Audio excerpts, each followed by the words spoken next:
Muy buenas a todos, compañeros y profesor Miguel. En esta oportunidad vamos a hablarle acerca de la terapia constructivista, haciendo un poquito más de énfasis en la terapia constructivista de Michael Mahoney. Los integrantes de nuestro grupo son Yalimar Silva, Carlos Villalobos, Melissa Andrade, Alejandra Pedro y mi persona, Sebastián Lozada. Quiero empezar haciendo una introducción básica de lo que es toda la terapia constructivista y el constructivismo en general. Los humanos cambiamos, podemos ayudar a otros a cambiar o podemos nosotros cambiar. La verdad que la respuesta es que sí, pero realmente este proceso es fácil, placentero o simple. Somos capaces como humanos del cambio en diferentes situaciones, somos resilientes, somos capaces de adaptarnos, somos creativos, pero el cambio en el ser humano suele a veces ser algo un poquito complejo, algo difícil. De hecho, el cambio de personalidad o de patrones de conductas no es tan fácil como cambiarnos de ropa o cambiarnos el color del cabello, cambiar de casa. Cambiar patrones de conducta y de personalidad realmente es todo un desafío para el ser humano. El término constructivismo, entonces, en la psicología, se refiere a todas aquellas teorías que no consideran al ser humano como un receptor pasivo de experiencias y de aprendizajes. De hecho, los ve como constructores activos de su realidad y de su experiencia. En la psicología constructivista, la teoría y en la práctica, se enfoca en que los individuos crean sistemas de significados y asimismo con estos le dan significado a su mundo y a las experiencias que van viviendo en el día a día. Entonces la terapia constructivista se centra en la estructura de significado donde a través de esta se construye la personalidad de cada uno de nosotros. En el constructivismo tenemos que tener muy en cuenta que la razón no va desligada de la emoción. No somos simples observadores de la realidad, sino somos constructores de las experiencias de acuerdo a nuestros instrumentos de percepción y procesos de construcción de significado. Los seres humanos somos constructores totalmente de nuestra realidad. Por lo tanto, no hay una realidad. Hay múltiples realidades según cada persona. Entonces hay realidades personales y la unidad de esta crea la realidad en total.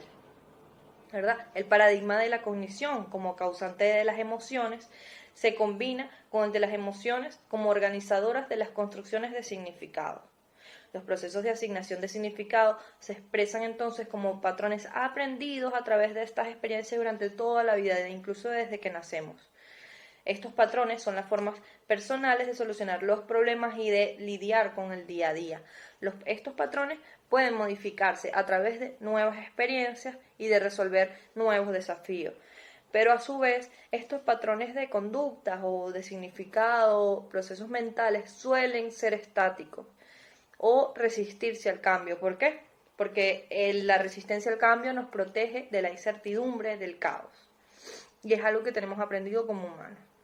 El planteamiento constructivista no fue generado en un solo momento. De hecho, incluso sus raíces teóricas pueden venir incluso de antes de Cristo, en la época griega, con los sofistas, con Sócrates, etc.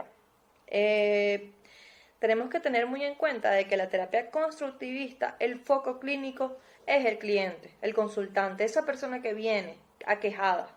Entonces vemos a esta persona como un agente activo que construye su realidad de acuerdo a sus constructos. Y ahí es donde tenemos nosotros que ir. Tenemos también que ver que esos síntomas, toda esa sintomatología que presenta el paciente, tiene que ver mucho con esos procesos cognitivos, con esos procesos de creación de significado, con sus conflictos personales, de valores o de procesos de identidad. Quiero terminar con unas características que yo creo que son muy importantes que nos da Mahoney. El papel activo del sujeto en todo este proceso psicoterapéutico es netamente importante para ponernos bien en contexto de esto. El orden. El orden es que el sujeto, al ser un ente activo, intenta ordenar y darle significado a sus experiencias de forma constante. Es decir, trata de organizar la experiencia y encuentra patrones en todo esto. El self, que hace referencia al aspecto individual, subjetivo y único de cada experiencia. Cada persona construye su realidad y crea así un sentido de identidad. Y por último, la relación entre lo social y lo simbólico. Los procesos de pensamiento están estrechamente relacionados con el intercambio social, en donde el sistema simbólico es más importante que el lenguaje. Muchísimas gracias y pasamos a la siguiente persona. Buenos días, mi nombre es Carlos Villalobos, correspondiendo a la actividad de la exposición dentro de la Cátedra de Psicoterapia del Adulto, específicamente con el tema de la psicoterapia constructivista, donde voy a abordar el tema de el diagnóstico y el proceso terapéutico, en donde el diagnóstico va a estar influenciado por una parte por la relación del terapeuta y el paciente, en donde el terapeuta con sus reflexiones y herramientas de trabajo va a ayudar a solventar los conflictos desglosados por el paciente dentro de la consulta, y el paciente, por otra parte, va a ser el actor fundamental de esta psicoterapia, ya que este enfoque nos indica que cada individuo es dueño de sus propias acciones y es el propio agente de cambio, ya que nosotros mismos somos lo que creamos nuestra realidad en base a nuestras experiencias, por lo que el diagnóstico va a estar determinado por estos dos tópicos fundamentales.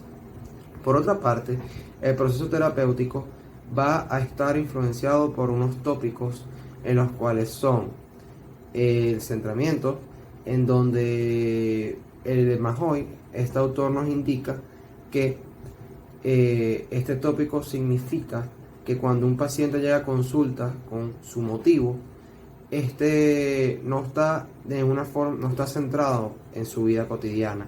Entonces, el terapeuta con sus herramientas va a intentar llevar otra vez o centrar la vida de la persona, en donde también va a influir en su propia vida en base a sus cambios y experiencias. Por otra parte, está el tópico de cierre y apertura, en donde la apertura es todo aquello que el paciente nos desglosa dentro de consulta, todo aquello que nos expresa, y el cierre es todos los temas o todos los tópicos que el paciente evita o da una respuesta rígida o simplemente evita hablar de ello. Por último está la etapa de consuelo y afrontamiento, en donde el consuelo va a estar determinado por esa ayuda o estar en esos momentos difíciles del paciente, en donde va a ayudar mucho lo que es la confianza y también el confrontamiento, que va a ser esos tópicos progresivos que van a ayudar al paciente a ir avanzando, en donde no debe hacerse de una manera directa, sino de una manera progresiva. Mi nombre es Yalimar Silva y les voy a hablar sobre la resolución de problemas. Dentro de este campo es necesario que el terapeuta observe y sepa clasificar o categorizar los problemas que trae el paciente a consulta, ya que es preciso concluir las prioridades del paciente a la hora de realizar un proceso terapéutico. Para la investigación de estos conflictos, según esta psicoterapia, se suele usar un acrónimo con la palabra en inglés SCIENCE, la cual se desglosa de la siguiente forma. S. Especifica el problema. C. Recolecta la información. I. Identifica las posibles causas. E. Examina las posibles soluciones. N. Accede a las soluciones asociadas y experimenta. C. Evalúa el progreso. E. Amplía, revisa o sustituye la solución. Las técnicas más utilizadas son: técnica de modelado. Es un tipo de técnica en la cual un individuo realiza una conducta o interactúa en una situación con el objetivo de que el paciente observe y aprenda una manera de actuar concreta de la manera que sea capaz de imitarlo. Técnica de exposición. Este tipo de técnicas son empleadas especialmente en los casos de fobia, trastornos de ansiedad y control de impulsos. Esta se basa en confrontar al paciente al estímulo temido o generador de ansiedad hasta que éste se reduzca, de manera que pueda aprender a gestionar su conducta ante él, a la vez que a nivel cognitivo reestructura los procesos de pensamiento que le hacen sentir malestar ante dicho estímulo o situación. Desensibilización sistemática. Si bien el procedimiento aplicado en la desensibilización sistemática es semejante al de la exposición, ya que en él se establecen también una jerarquía de estímulos ansiógenos a los que el paciente va a exponerse. Se diferencia de las técnicas anteriores en el hecho de que previamente se ha entrenado al paciente en la realización de respuestas incompatibles con la ansiedad. Técnica de la flecha ascendente. Esta técnica resulta básica en el tratamiento de la mayor parte de los trastornos psíquicos, formando parte de casi todas las técnicas cognitivo-conductuales. Se basa en la modificación de los esquemas de pensamiento del paciente a través de diversos métodos, identificando los propios patrones de pensamiento y su influencia sobre la vida del paciente, así generando un conjunto de alternativas cognitivas más adaptativas y funcionales. Inoculación de estrés. Esta técnica se basa en la preparación del sujeto de hacer frente a posibles situaciones de estrés. En ella se pretende, en primer lugar, ayudar al paciente a entender cómo le puede afectar el estrés y cómo puede hacerle frente, para posteriormente enseñarles diferentes técnicas cognitivas y conductuales como las otras aquí reflejadas. Finalmente, hacer que practique en situaciones controladas que permitan su generalización a la vida cotidiana. Resolución de problemas. Dentro de los aspectos cognitivos, la introspección es un método que colabora bastante en la resolución de problemas, donde el objetivo principal es saber hablar consigo mismo y la autopercepción del estructuramiento cognitivo, centrado en la investigación de los procesos cognitivos, además de comprender su fundamentación, donde sabemos que al interpretar las cogniciones del individuo, comprendemos mejor cómo es su experiencia. Algunos tópicos importantes en esta terapia son: vivimos muchos nuestras vidas desde nuestra cabeza, dando la importancia a situaciones que no han pasado y quizás ni pasen o se vuelvan a repetir. Los pensamientos o influencias a los sentimientos y los actos. Y por último, hablar contigo mismo es un dominio importante para tener un cambio. Hola, buenas tardes, mi nombre es Melissa Andrade y les voy a hablar de las técnicas empleadas por Michael Mahoney para su terapia constructivista. Este autor hablaba de lo que sería la drama, la fantasía y la conciencia. Los sueños y soñar son una ventana de la conciencia de los seres humanos. Las personas pueden ser cambiadas por los sueños y los sueños son un reflejo de los cambios en la vida real. Las funciones de los sueños parecen estar ligadas a procesos no lógicos y no lineales, los cuales conectan y trascienden con el pasado, el presente y las posibles experiencias. Por otro lado, este autor puntualizaba cómo las personas nos pasamos la mayor parte de nuestras vidas rememorando y anticipando. Esto puede tomar diferentes formas, tales como los resentimientos, los arrepentimientos, las preocupaciones, las esperanzas, los planes y los anhelos. Los pacientes con depresión probablemente puede que no anticipen cosas positivas o que sus recuerdos sean mayormente negativos. Ahora bien, cuando se han hecho intentos de estudio de la conciencia humana, se dividen en diferentes categorías. Las categorías más comunes suelen ser el dormir, el estar despierto y el soñar. Pero a medida que vamos conociéndonos nosotros mismos, nos damos cuenta de que estas categorías presentan limitantes.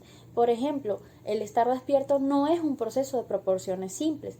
Por otro lado, se habla de cómo fantasear es una actividad normalizada a los seres humanos, así como también es una experiencia consciente más privada. Ahora bien, Michael Mahoney en su terapia solía preguntarle a sus pacientes primero por los sueños antes que las fantasías, debido a que compartir un sueño requiere cierto nivel de confianza entre el paciente y el terapeuta. Cuando ya se quiere realizar un trabajo con las fantasías, se requiere de un nivel más profundo de conciencia de sí mismo y de confianza. Michael Mahoney llevaba un registro de la calidad de sueño, de los sueños displacenteros y de los recuerdos de pesadillas que tenían sus pacientes, así como también se les pedía que al final de cada sesión se le pedía a los pacientes que escribieran los sueños o fantasías que fueran más interesantes o que llamaran más la atención para su discusión en terapia. Ahora bien, él habla de cómo la interpretación de los sueños es un proceso complejo y que requiere de la cooperación y de la creatividad. Cuando un paciente le pedía a Michael Mahoney que interpretara sus sueños, se le hacían preguntas tales como cuáles fueron las imágenes más enigmáticas del sueño, cómo se sintió en el sueño, cómo se siente ahorita que está hablando de eso, qué significados intuitivos puede sentir el paciente, si puede identificar alguna cosa que provocara este sueño, qué áreas se desarrollaron del sueño, entre otras. A su vez, Michael Mahoney establecía que las imágenes del sueño y los significados que estas podían tener no tenían que ser necesariamente específicos o estar sujetos a diccionarios de imágenes de sueños, sino que para él las imágenes de sueño podían tener muchísimos significados dependiendo del contexto, el sueño y la persona. Muy bien, prosiguiendo con las técnicas, tenemos la técnica del roleplay. Es una técnica inspirada en el psicodrama Jacob Levy Moreno que se utilizaba para evaluar los procesos espontáneos de autoorganización de los pacientes. Moreno también la utilizaba como para cambiar los patrones de experiencia que pudieran presentar las personas. Por otro lado, tenemos al psicólogo George Kelly, que presentó su tipo de juego de roles en el que básicamente el paciente escribía un personaje en tercera persona sobre sí mismo. Se le presentaba como que debía crear un personaje que iba a ser el protagonista para una obra de teatro.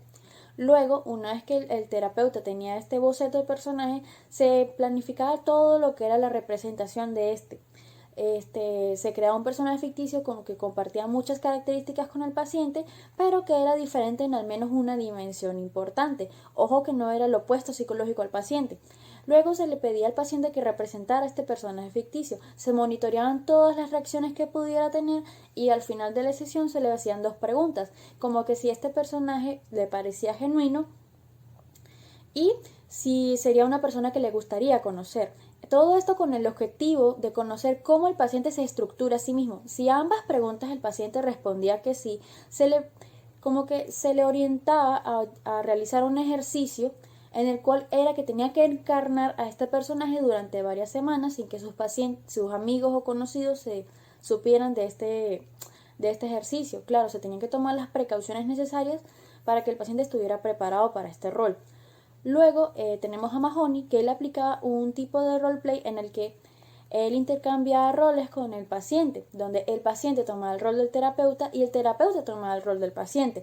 Luego el paciente, en el rol del terapeuta, se le pedía que hiciera una evaluación de la personificación de sí mismo.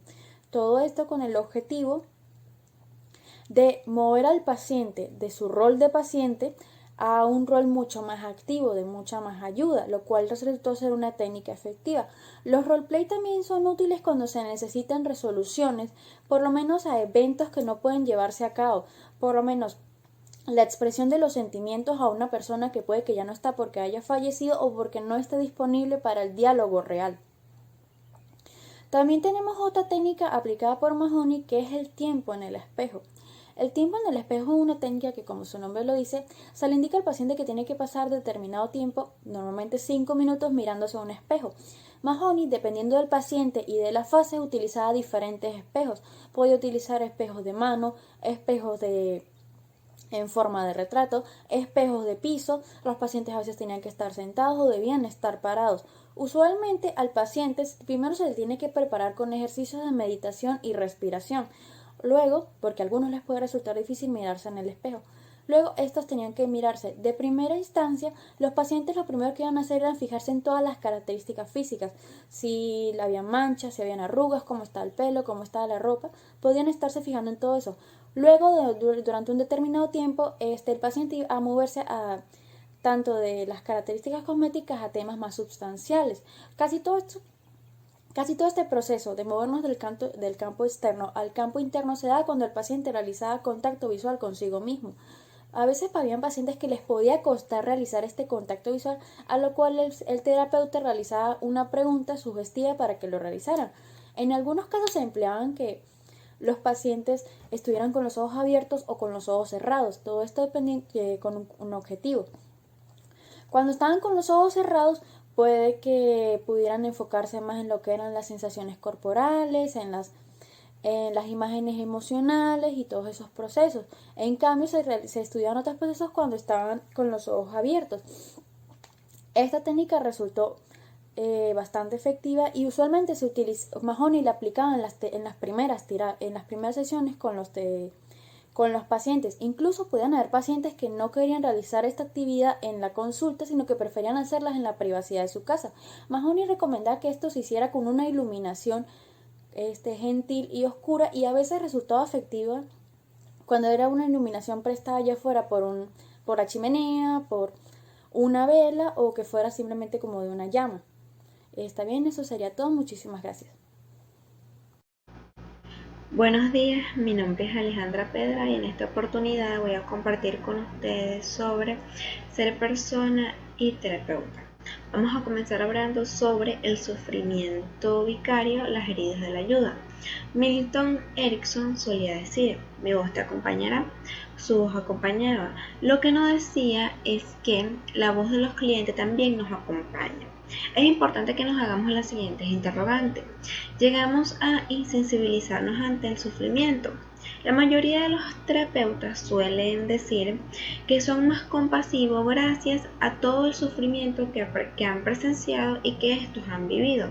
De hecho, aquellos terapeutas que se abren lo suficiente a la interacción emocional que impregna la psicoterapia parecen desarrollar una flexibilidad emocional más avanzada. Esta flexibilidad puede ser denominada como amor, y a través de esto se traduce un nivel de comodidad más elevado frente a todo el espectro que puede conllevar la psicoterapia. Existe una paradoja de este sufrimiento vicario. Se podría denominar la paradoja de la lucha de la esperanza desde el sufrimiento. Esto se resume en que nosotros como psicoterapeutas somos protectores de la esperanza de nuestros clientes. Además, cargamos profesionalmente con la responsabilidad de fomentarle a nuestros clientes la fe y la esperanza. Tenemos que ayudar a nuestros clientes a soportar su sufrimiento personal, a tener confianza en que este sufrimiento irá desapareciendo con el tiempo, siempre y cuando ellos coloquen de su parte. De igual manera, tenemos que ayudarlos a creer a que son personas valiosas y viables y que su vida merece la pena ser vivida. Ahora pasamos a otro punto: la persona y la vida personal del terapeuta. Existe una línea divisora, y es que el psicoterapeuta sufre la mayoría de los problemas que cualquier otro ser humano. Esto nos da a entender que nosotros como psicoterapeutas también somos seres humanos. ¿Qué quiere decir esto? Que nosotros también podemos sufrir de una ansiedad habitual o de una ansiedad aguda. Esta puede predominar en los primeros años de nuestro ejercicio profesional. La depresión también es muy frecuente. Los sentimientos de soledad son muy comunes. Esto puede verse a que quizá estamos aislados en la intimidad durante una gran parte del día. Es importante destacar que los terapeutas, nosotros como terapeutas no aportamos únicamente teoría, conocimiento o técnica al proceso terapéutico. También aportamos nuestro propio estilo, nuestra presencia y nuestro corazón. Por tanto, no debería sorprendernos que la persona del terapeuta sea la segunda dimensión más importante después de las variables del cliente para predecir el resultado de la psicoterapia. A través de esto es importante destacar 5 puntos importantes. La psicoterapia es un reto extremadamente difícil y complejo tanto para el terapeuta como para el cliente. El terapeuta cambia en la misma medida que cambia el cliente durante el proceso psicoterapéutico. Esto quiere decir que esto es 50% y 50%. Muchos terapeutas soportan el peso de una expectativa que dicen que deben ser extraordinariamente felices, iluminados o sabios para ser profesionales legítimos. Es muy importante el cuidado propio. La compasión por uno mismo es esencial para el bienestar personal y para las responsabilidades profesionales de los psicoterapeutas. Y por último, la terapia personal y la práctica espiritual pueden ser recursos inestimables para nuestra evolución. Ahora bien, el cuidado propio del terapeuta.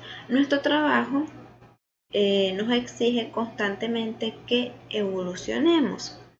La lección más viable que se puede aprender en las profesiones relacionadas con el cuidado es que el equilibrio y el intercambio son esenciales.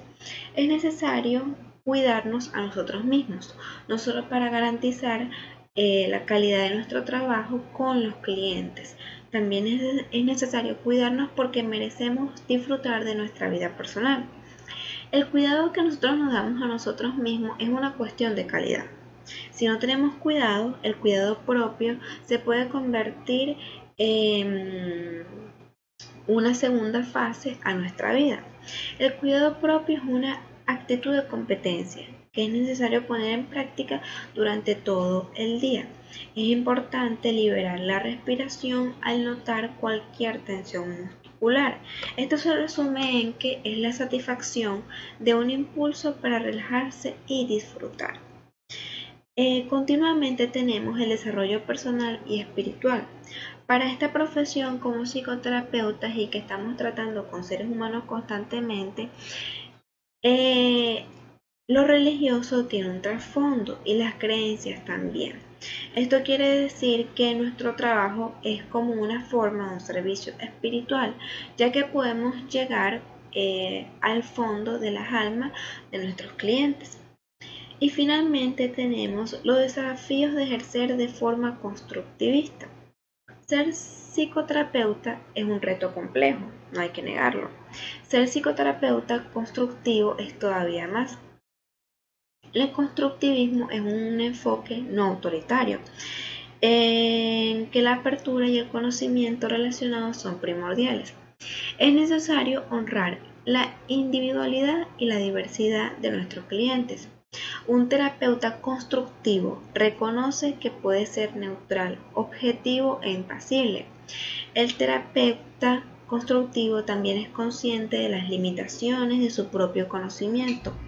Los terapeutas que ejercen desde una parte constructiva venden mapas o son partidarios de un destino concreto.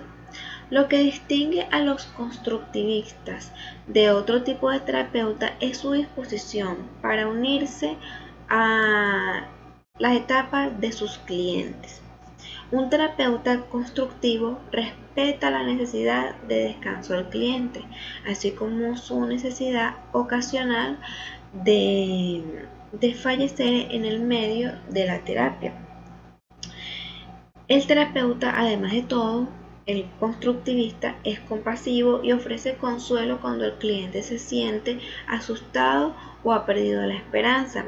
Si un cliente siente que no puede moverse por sí mismo, está dispuesto a esperar o a sostener alguna de las cargas del cliente durante un tiempo. Pero el control del movimiento y la responsabilidad de elegir la dirección siempre vuelven al cliente. Es importante destacar que el terapeuta constructivo se esfuerza por reducir los peligros cuando puede o minimizar los daños derivados de las acciones que ha producido el sufrimiento en el cliente. Es importante también destacar que el terapeuta constructivo y el cliente toman caminos vitales y los dos se van enriqueciendo al mismo tiempo en consonancia con la terapia. Finalmente, la formación como psicoterapeuta suele resaltar la importancia de los límites. El énfasis lo ponemos nosotros en la distancia y en la diferencia entre el terapeuta y el cliente y entre sus roles, pero los límites también son áreas de unión, debido a que se integran tanto el terapeuta como el cliente. Espero que estos puntos hayan sido de gran ayuda para ustedes, puedan adquirir todo el conocimiento posible y gracias por escucharnos en nuestra exposición.